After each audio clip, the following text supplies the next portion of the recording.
So the first thing to do here is to figure out the length of each of these chunks here. That total length is 20 over 73. If we divide this by 7, that would be the length of each one of these. So point A, for example, would be just this. B would be 2 times that, and so on and so forth. So this would be 5 times 1 over 7, 20 over 73. F would be 6 times 20 over 73. Now we need to figure out where does 20 over 93 fall. So I'll leave this part, but that's the same as here, and then just rewrite the denominator here. For example, this would be 73 times 7 over 5.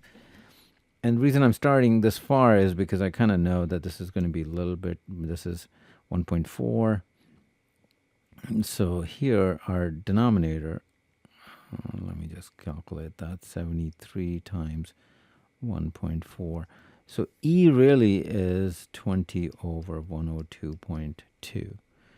And since that value is smaller, I need to look for the next higher value. So here, if we do that, 7 times 73 divided by 6, that would be 20 over 85.16. So that's F.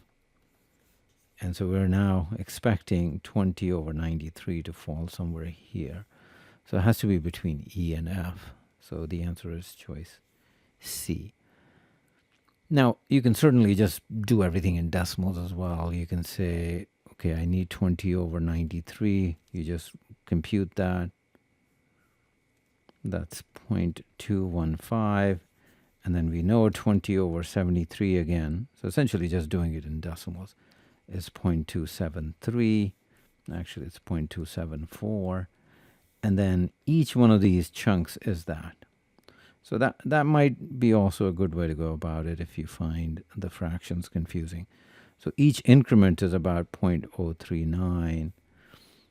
And so here we can figure out what